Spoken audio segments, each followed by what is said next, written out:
A very good evening to all our viewers and welcome to the first edition of the evening review for 2023, the year 2023, and we wish, of course, our viewers a very blessed and productive year ahead as we continue to engage.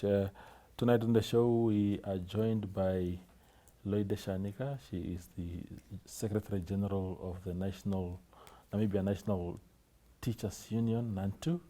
And today, earlier in the day, they held a press conference to pronounce themselves on the outcome of the national exams, whose results were just released recently. Loide, thank you very much for making time so early in the year. Thank you very much for having me, and good afternoon to all the listeners. Yes, you are actually our first guest of the year, so we are very humbled by that. Oh, thank you. Yeah. Maybe just to start with, really, maybe your overall take as NANTU on the outcome, because everybody seems to have their own theories. There's a lot of finger pointing, a lot of fingers being pointed at your members, that is the teachers, including by the Minister of Education herself. Do you think that the teachers were to blame in this whole thing? Yeah, thank you very much for the questions, but allow me first to also welcome our teachers to the 2023 academic year. Wonderful. As they are preparing and waiting for the learners to report on Wednesday, yeah. We would like to welcome them and wish them a very productive year ahead. Mm-hmm. Well, yes, to us as a union, the results are not surprising. This is the effect of the revised curriculum that was revised in 2015. By then, when the ministry was conducting the reviewing process, we vividly warned them, the Ministry of Education in particular, of the ambitious curriculum by then that they were reviewed. Mm-hmm. But what was actually worrying us as a union is the adequate financial resources that was not properly, allocated or provided. Mm-hmm. So by then we already knew that this will happen by the end of 2021, because this is the final year of the implementation of the curriculum throughout all the phases. Mm-hmm. So we are not surprised because, as I said already, we knew as a ministry, as well as NANTU and teachers, that there were no resources at school. But most importantly is that teachers who are the implementers of this curriculum were not properly trained. Mm-hmm. And what was also not sitting well with us is that they were also not properly consulted. Mm. You cannot expect a person to implement if you don't involve the person in the review process. Mm-hmm. So that for us, it was already an issue. And we have actually warned the government to say, if this is not in place, then we should not expect better result. Better result. Mm-hmm. This is the results now. So it is not a surprise to us because by then already we knew what was waiting for us in 2021. Let alone the disruption by COVID-19. Yeah. Yeah, with the rationalized curriculum, working from home, and all that. Mm-hmm. So all that coupled to the shortcoming in terms of the resources contribute mainly to these results. Yeah. You have mentioned in your press statement, of course, you have touched on the COVID situation, saying that there was no proper post-COVID assessment of how the pandemic has affected teaching. What should have been what should have they done as a government in that regard? Look, we all know what COVID has cost to every one of us in this country, but particularly to the Ministry of Education, teachers and learners at schools, and Ministry of Health and Services. Those are the key ministries that were still on during COVID time, and we expected to deliver as normal. In our press conference today, we say we have lost about 200 teachers in the course of two years. 80% of our teachers were infected and affected by this COVID. After that, 2021, they were left alone. Nobody was worried about how on their well-being after COVID. You also know that the impact of COVID in terms of your mental illness, Yeah. we're saying it was very prudent for the Ministry of Education to provide psychosocial support to our teachers. So some are still recovering from the infection of the virus. Some are still living in trauma. Some are forgetting things because of this impact. So little has really been done to provide this kind of support to teachers, unlike to the learners, because you know the life skill teachers we have at schools are mainly providing these services to the learners and not to the teachers. So we said, with all this, a total human being, we needed to look at the teacher as a total human being and see, are we still able to perform after COVID, or what kind of assistance, like we said, the psychosocial support that actually the ministry could have.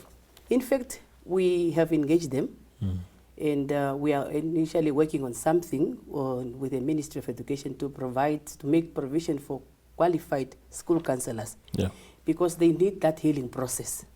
So this is what we're expecting immediately from the Ministry of Education to be done for us to bring back the mental health of our teachers and learners. Yeah. I mean, what worried a lot of people, perhaps including myself, is the diagnosis the diagnosis made by the Minister of Education. When she was announcing the results, she had a lot of things to say about teachers, about HODs, about school principals, going as far as saying that, you know, some of them are too much into politics. And people think that that's a misdiagnosis, that there are more serious issues that are causing this than this cosmetic identification of problems. What are your thoughts as NANTU on that? Absolutely, you are correct. I think it's a misplaced statement by the minister. And with due respect, we are demanding an apology to teachers. Because irrespective of what the teachers, look, we have gone beyond the expectation of our parents during COVID-19. We did not expect such a statement from our minister. I've already said we have lost 200 teachers due to COVID. I've already said the mental health, they have suffered, and the lack of support. It's a reality, and I have pictures here. We visited 350 schools during COVID, and these pictures we have taken at these schools, one could not even think 15% could be the outcome. It could even be lower, but our teachers have gone extra miles, especially teachers from the rural schools. They go extra miles during holiday to provide extra classes, lessons, activities to the learners without even being paid for. Now they are calling us salary collectors. When they are failing to fund education adequately, we are saying, if you want good returns, you have to invest properly. Now, if they don't want to invest in education, this is the result that they will always be, getting.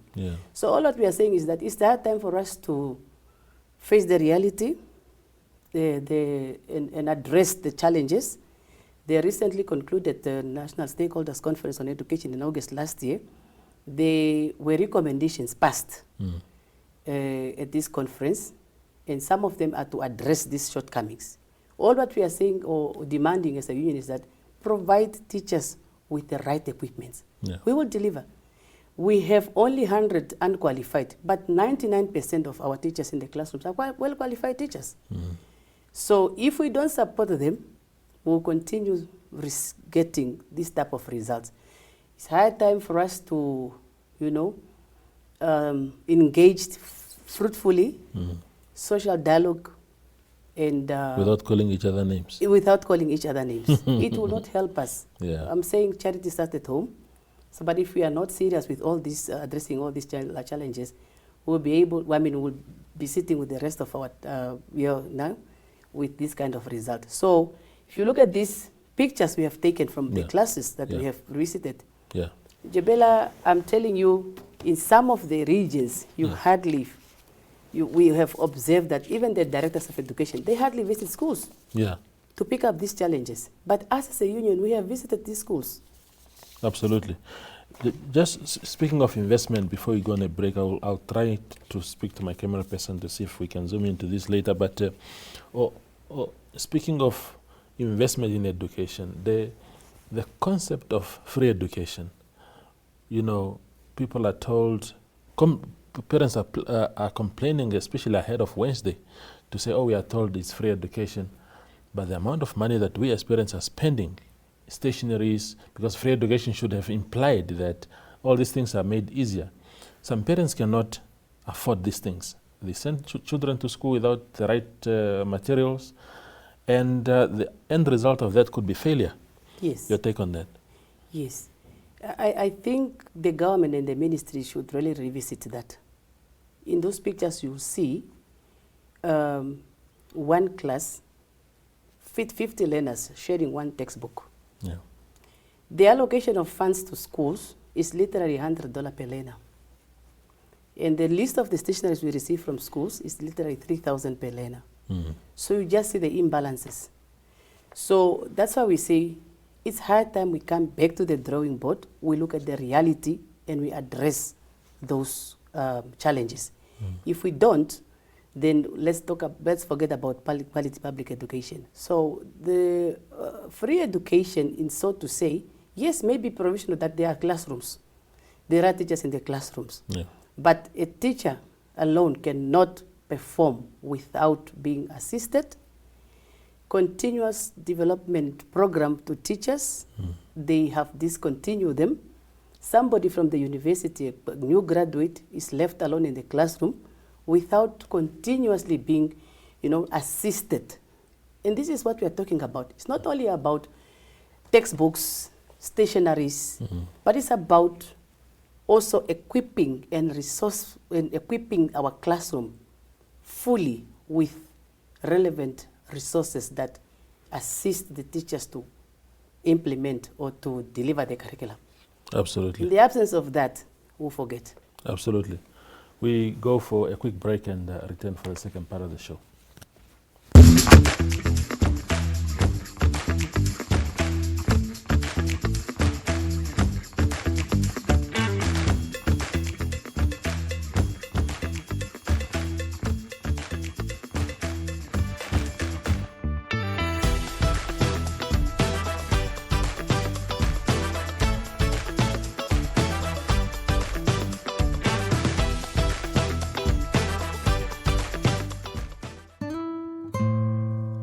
Ohole So Nice is an entertainment show brought to you by the youth for the youth, aimed at having more young people showcase their individual identities.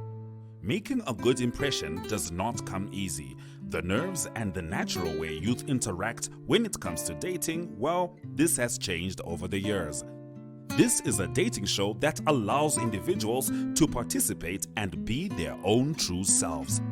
Ohole So Nice focuses on blind date, talk about that, news, flex your style, and more. This show is broadcasted on NTV, 1up2.com, and on the MyZone Facebook platform.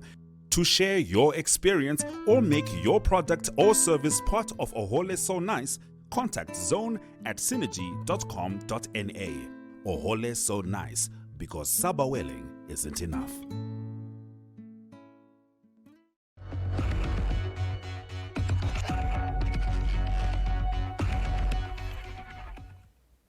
We continue the conversation with Loide Shaanika. Now, Meme Loide, we are told that in the aftermath of these results, the president has demanded a report, I suppose, from the Minister of Education. As a stakeholder, a very key stakeholder in this process, what do you know about what is being asked of, what that report will entail, and have you been asked to make maybe some sort of inputs? Yeah, I'm just a bit surprised, the request by His Excellency, but I think it's a good thing because probably we want to analyze what went wrong. Yeah. And but what is surprising is that we just recently concluded the National Stakeholders Conference in August. Yeah. The research we carried out in 2020, we presented that report at the national conference. We had a copy to the ministry. Office of the President was also part of the National Stakeholders Conference. So by this time, I hope his office could be very well aware of what are the challenges. But let me not jump the gun or the cut, but I think we appreciate if that the report is with the aim to address the challenges. And we are also requesting His Excellency to address them immediately before the school starts. Because if we don't really, receiving a report for the sake of receiving is something else.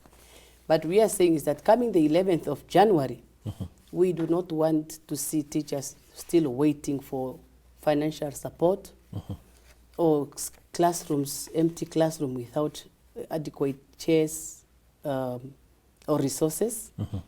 But it should be a report that is actually demanded to address to address those shortcomings.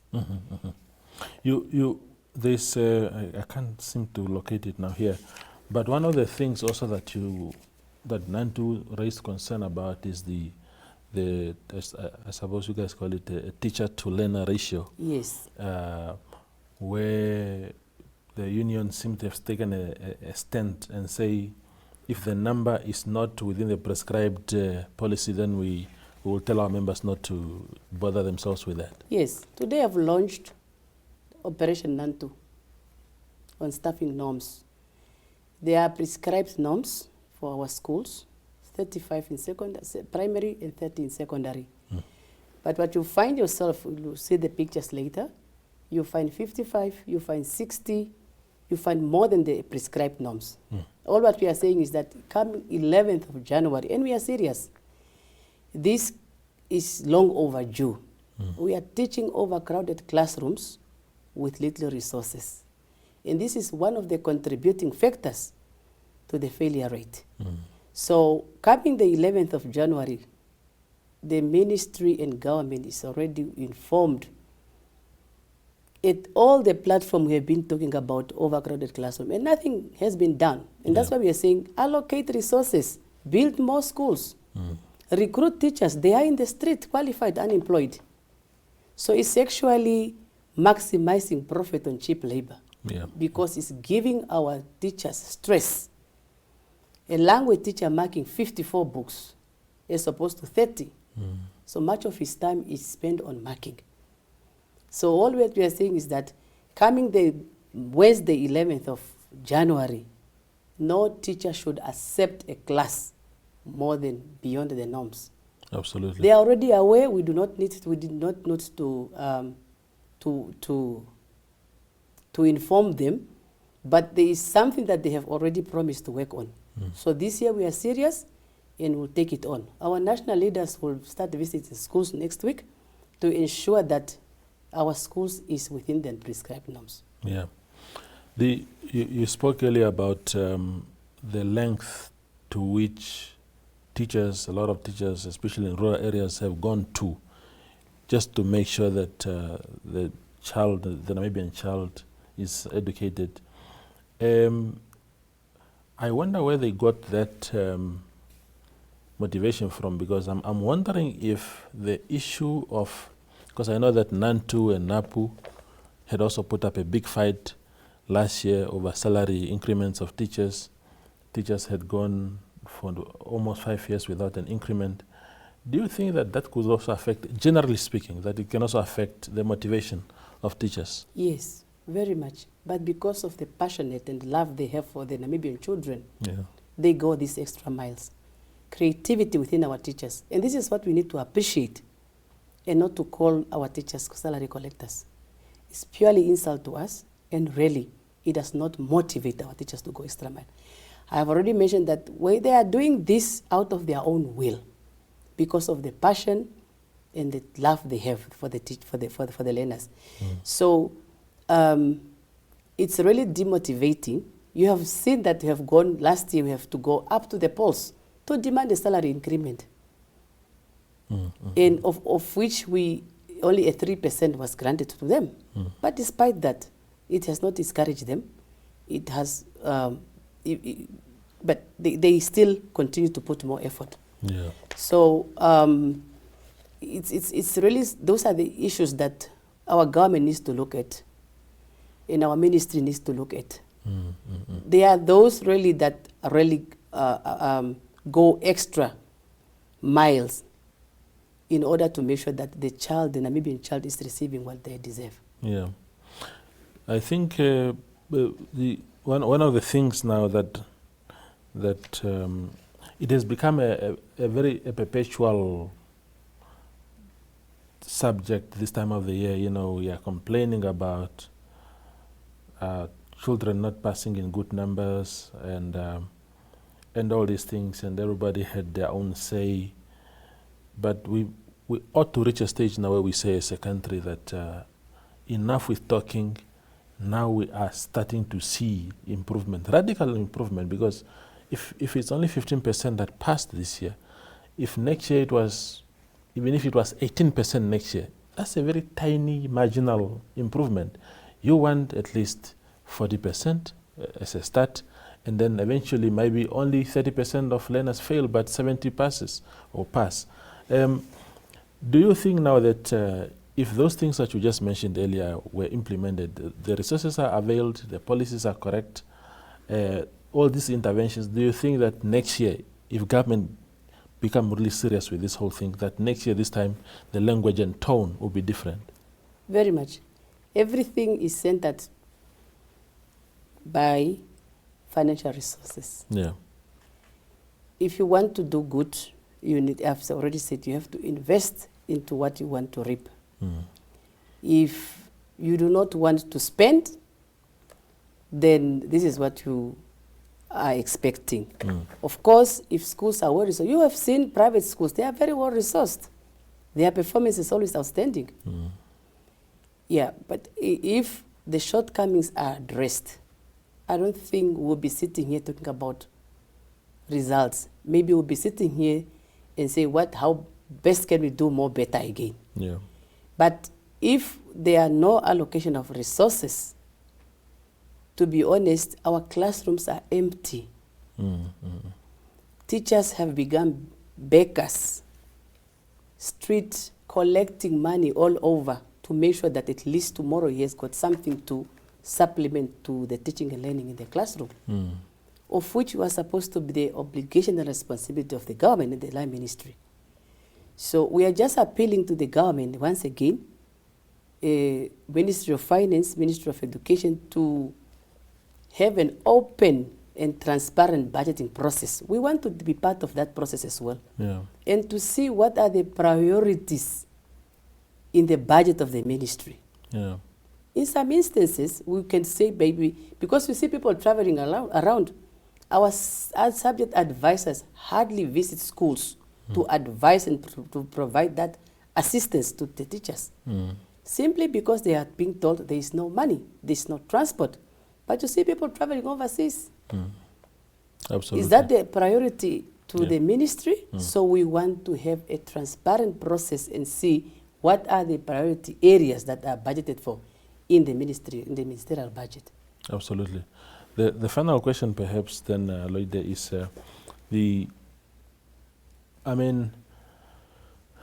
what are your members telling you as a union about the situation around this new curriculum? It's very confusing, even for us as parents. You hear now these dual exit points. Some children only end up in grade 11, and the universities do not want to admit anyone from grade 11, and all these things, as if it's such a disjointed thing. UNAM is speaking this language, the schools are speaking this language, the government is speaking this language, and I can just imagine the space in which the teachers find themselves in amid all these contradictions. What are their thoughts around those issues? Yeah, their thoughts, I've already said at the beginning, that during the review process in 2015, ministry failed to consult them and to hear from them, to get their input into the revised curriculum. That was a very important step to do. You cannot leave somebody out in the process, whereas you are expecting this person to implement what you are reviewing. Secondly, it is that when the review process started, it was immediately implemented without preparing them for the revised curriculum. And that's very, very important, because little or no training was done for them. Thirdly, we say it is the resources. Yes, there are subjects that were introduced, vocational subject for instance. The schools that offers these subjects, they don't have these facilities. These teachers are no way. When you go to schools that offer these subjects, they are being offered by pure artisans. Graduates from VTCs are in our classrooms, unqualified teachers. How do you expect these learners to perform? How do you expect best results? And that's why I said at the beginning already in 2015, we want the government to say, yes, the curriculum could be best, but if we are not ready in terms of providing adequate resources, it will not help us, it will not take us anywhere. So the one thing also, I think it was not properly popularized to the learners themselves. They find themselves in something that they have to go through, as well as the parents. So we are thinking that perhaps the ministry did not really go much to the regions and to the community to popularize and to advocate and to educate the parents and the learners and the teachers about the revised curriculum. So I think those are really the contributing factors of what we are, getting now in 2021, because it is the 2021 was the final years of the implementation throughout the all the phases. Absolutely. Shaanika, thank you very much for your time. We appreciate it really. Thank you so much. Yeah, especially for being our first guest again. We cannot make that point enough. So for us, it's very, very important. So we wish you the best for the year ahead in your battle for your members, and hope to hear more from NANTU, because we need this kind of briefings from time to time, also to hear what you have to say. Thank you very much. I just want to wish our teachers all the best. Yeah. And that we are coming as of next week to visit all the schools and to make sure that everything is in place, is in place, and also to see what are the challenges, because we really want to take on the government this time. Absolutely. Thank you very much. That has been tonight's show. Thank you for watching, and have a lovely evening. Thank you.